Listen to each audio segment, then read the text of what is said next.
పండగైనా సంబరమైనా మీ ప్రతి సెలబ్రేషన్కి only choice Vega jewellers exclusive bridal jewellery offers shop now. గౌరవనీయులైన సభాపతికి, మహోన్నతమైన నాయకులు నడిపించిన ఎంతో గౌరవప్రదమైన ఘనమైన చారిత్రక ప్రాముఖ్యత గల ఈ శాసనసభ యొక్క 17వ శాసనసభ సమావేశాల సందర్భంలో నన్ను, అలాగే మన తమిళగ వెట్రి కళగం పార్టీకి చెందిన శాసనసభ సభ్యులందరినీ ఎన్నుకుని ఈ సభకు పంపించిన నా గుండెల్లో ఎల్లప్పుడూ శాశ్వతంగా నిలిచిపోయే మాతృమూర్తులైన తమిళనాడు రాష్ట్ర ప్రజలందరికీ కూడా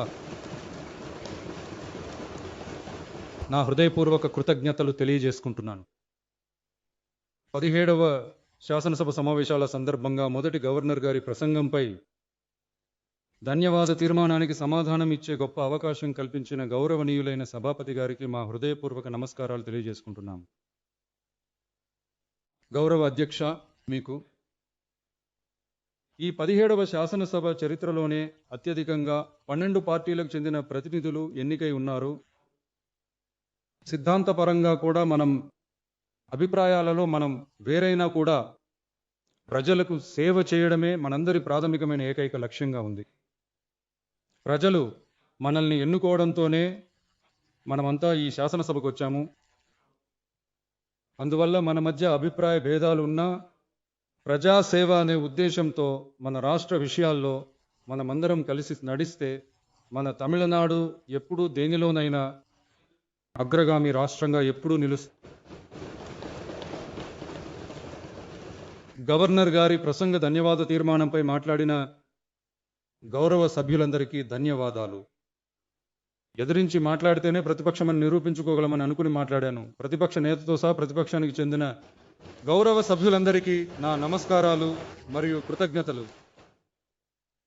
సమాధానం ఇస్తున్న ఈ సమయంలోనే నన్ను శాసనసభ సభ్యుడిగా ఎన్నుకున్న పెరంబూర్ నియోజకవర్గ ప్రజలకు నా హృదయపూర్వక కృతజ్ఞతలు. అలాగే నేను రాజీనామా చేసినప్పటికీ నన్ను ఎన్నుకున్న తిరుచి తూర్పు ప్రజలకు కూడా ఈ సభ ద్వారా నా కృతజ్ఞతలు తెలియజేస్తున్నాను. తర్వాత నా రాజకీయ ప్రయాణం గురించి కూడా కొంచెం ఇక్కడ చెప్పాలనుకుంటున్నాను. నేను ఏదో చిత్రీకరణ నుండి నేరుగా వచ్చి ముఖ్యమంత్రిని అయిపోయినట్లు కొందరు ఒక భ్రమను కల్పిస్తున్నారు. వారికి వారు కోరుకునే భాషలోనే చెబుతున్నాను. అది కేవలం తెరపై మాత్రమే, నిజం కాదు. ఒక సాధారణ నటుడిగానే నా వృత్తి మొదలైంది. ఆ తర్వాత ఎంతో నిబద్ధతతో కష్టపడి పైకి వచ్చాను. మన కెరీర్లో మనం ఇంత పైకి రావడానికి ఈ విజయ్ ఒక్కడే కారణమని నేను అనుకోవడం లేదు. అతని కష్టం మాత్రమే కారణం కాదు. ఈ విజయ్ కష్టానికి, ఎదుగుదలకి వెనుక ఉన్నది మొత్తం తమిళనాడు ప్రజల ప్రేమాభిమానాలు, వాళ్ళ ఆదరణ, వాళ్ళ ప్రోత్సాహమే. ప్రతి ఇంట్లో నన్ను తమ ఇంటి సభ్యుడిగా, తమ సొంత మనిషిగా ఆదరించడమే దేవుడు మరియు ప్రజలు నాకు ఇచ్చిన అతిపెద్ద వరం. అందుకే దేవుడితో సమానమైన నా సొంత మనుషులైన తమిళ ప్రజలందరికీ మళ్ళీ మళ్ళీ నా హృదయపూర్వక కృతజ్ఞతలు. ఇలా మా అమ్మ నన్ను ప్రేమగా హత్తుకుంది. తమిళనాడు ప్రజలకు మనం ఎలా అండగా ఉన్నామో, ఎలా కలిసిపోయామో ఇప్పుడు చెప్తాను. 1990లలో అభిమాన సంఘాలుగా ఉన్నప్పటి నుంచే ప్రజలకు అండగా నిలిచాం. ఆ తర్వాత సేవా సంఘాలుగా, ఆ పైన విజయ్ మక్కలు ఏకంగా మారి ప్రజల మధ్య ఉంటూ వాళ్ళకి తోడుగా అండగా నిలబడ్డాం. 2008లో ఈళం తమిళులకి మద్దతుగా మనం ఒక పెద్ద నిరాహార దీక్ష పోరాటం చేశాం. యుద్ధం ఆగిపోవాలని, మన పేగుబంధమైన ఈళం తమిళులకి రక్షణతో కూడిన ఒక ప్రశాంతమైన జీవితం దక్కాలని ఆ రోజే డిమాండ్ చేశాం. 2009లో ప్రారంభించిన విజయ్ మక్కల్ ఇయక్కం ద్వారా మన ప్రజల సంక్షేమ పనులను ఎక్స్టెండ్ అండ్ ఎక్స్పాండ్ చేస్తూ వచ్చాము. చదువు, సమాజ సేవతో పాటు వరద, కరోనా కష్టాల్లో ప్రజలకు అండగా నిలిచాం. ఉచిత భోజనం, రక్తనిధి కేంద్రాలు, పౌష్టికాహార పథకాలు, కంటి ఆసుపత్రులు, కోచింగ్ సెంటర్లు, లైబ్రరీలు వంటివి ఎన్నో రకాలుగా ప్రజలకు తోడుగా ఉన్నాము.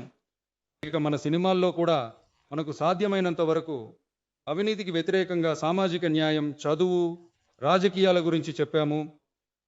రాజకీయాల గురించి మాట్లాడడం వల్ల మన సినిమాలు ఇప్పటికీ ఎదుర్కొంటున్న సమస్యల గురించి అందరికీ తెలిసిందే. ఇది కాకుండా 2011లో నాగపట్నంలో మత్స్యకారుల సమస్యలకు మద్దతుగా ఒక పెద్ద బహిరంగ సభ నిర్వహించాము. మత్స్యకారులపై జరుగుతున్న దాడులను ఖండిస్తూ మన నిరసనను తెలిపాము. 2017లో జల్లికట్టు పోరాటంలో తమిళుల సంస్కృతి హక్కుల కోసం మన మద్దతును ప్రకటించాము. 2018లో స్టెర్లైట్ పోరాటంలో జరిగిన కాల్పుల్లో బాధితులైన మనవాళ్లను నేరుగా కలిసి పరామర్శించాము. 2021లో జరిగిన లోకల్ బాడీ ఎలక్షన్స్లో విజయ్ మక్కల్ ఏకం అభ్యర్థులు పోటీ చేసి గెలిచారు. విద్యా పురస్కారాల వేడుక నిర్వహించి మంచి మార్కులు సాధించిన విద్యార్థులకు ప్రోత్సాహక బహుమతులు అందించాము. 2024లో తమిళగ వెట్రి కళగం పార్టీని స్థాపించాము. స్థాపించిన వెంటనే మేము CAAకి వ్యతిరేకంగా ప్రకటన ఇచ్చాము. రాజకీయ పార్టీని ప్రారంభించి విల్లుపురం జిల్లా విక్రవాండిలో మన మొదటి రాష్ట్ర మహాసభను విజయ సిద్ధాంత పండుగలా నిర్వహించాము. మన 5గురు సిద్ధాంతకర్తల తందై పెరియార్, పెరుంతలైవర్ కామరాజర్, అన్నల్ అంబేద్కర్, వీరమంగై వేలు నాచియార్స్ మరియు అంజలై అమ్మాళ్ ఇండియాలోనే 2 మహిళా మూర్తులను సిద్ధాంతకర్తలుగా ప్రకటించిన ఏకైక పార్టీ మన TVK అని గర్వంగా ప్రకటించాము. పెరియార్ చెప్పినట్టుగానే ఆయన చెప్పిన వాటిలో మనకు నచ్చినవి మాత్రమే తీసుకున్నాము.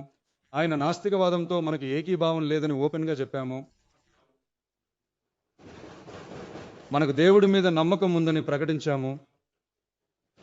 ఎవరి నమ్మకాలకు కూడా మేము వ్యతిరేకం కాదని స్పష్టంగా ప్రకటించాము.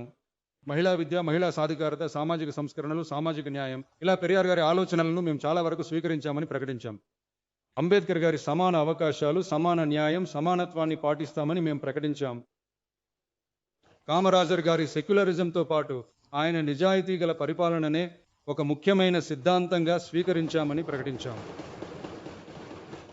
వీరమంగై వేలు నాచియార్ గారి పోరాట పటిమను, సామాజిక సామరస్యాన్ని అనుసరిస్తామని ప్రకటించాం. అంజలై అమ్మాళ్ గారి స్వాతంత్ర్య కాంక్షను, ప్రజల జీవనోపాధి కోసం ఆమె చూపిన పట్టుదలను ఖచ్చితంగా పాటిస్తామని మేము చెప్పాం. అందరికీ అన్నీ అందాలి, అన్ని మతాలు మనవే, లౌకిక సామాజిక న్యాయమే మన సిద్ధాంతం అని ప్రకటించాం. మా సిద్ధాంత రాజకీయ శత్రువులెవరో మేము బహిరంగంగా చెప్పాము. పుట్టుకతో అందరూ సమానమే అన్న మా ప్రాథమిక సిద్ధాంతాన్ని ప్రకటించాకే మేము రాజకీయాల్లోకి వచ్చాం.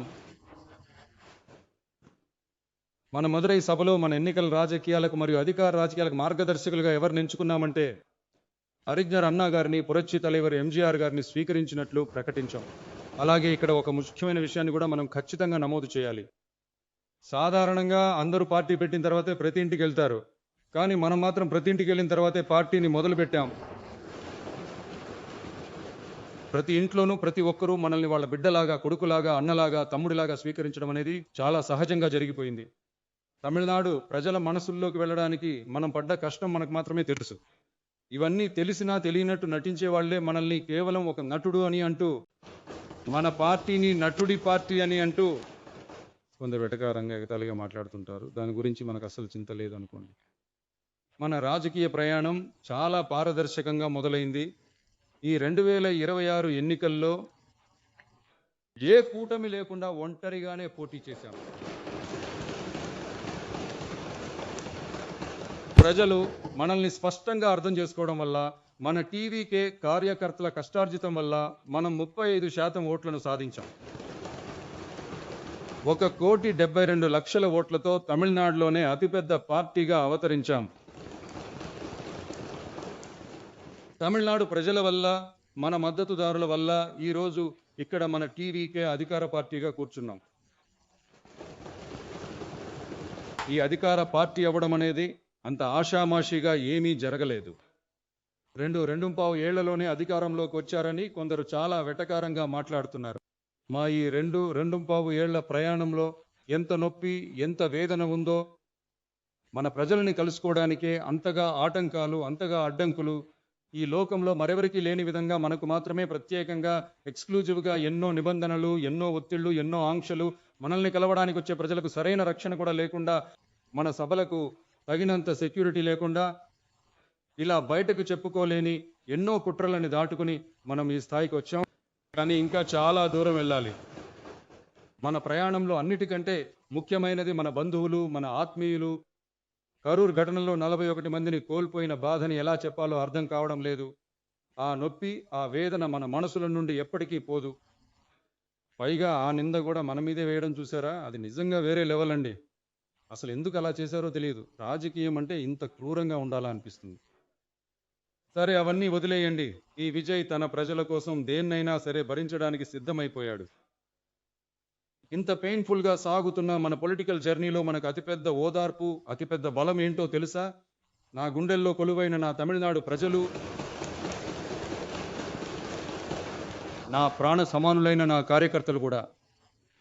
కేవలం వాళ్ళ బలంతోనే ఆనాడు 1967లో మాజీ ముఖ్యమంత్రి గౌరవనీయులైన అరిజ్ఞర్ అన్నా గారి నాయకత్వంలో ఏర్పడిన ఆ సామాన్యుల ప్రభుత్వం లాగా 1977లో పురచ్చి తలైవర్ ఎంజీఆర్ గారి నేతృత్వంలో ఏర్పడిన సామాన్యుల ప్రభుత్వం వలె ఇదిగో ఈ రోజు అదే వరుసలో 2026 అసెంబ్లీ ఎన్నికల్లో ఈ విజయ్ కార్యకర్తలతో కూడిన ఒక అతి సామాన్యుల ప్రభుత్వం ఏర్పడబోతోంది.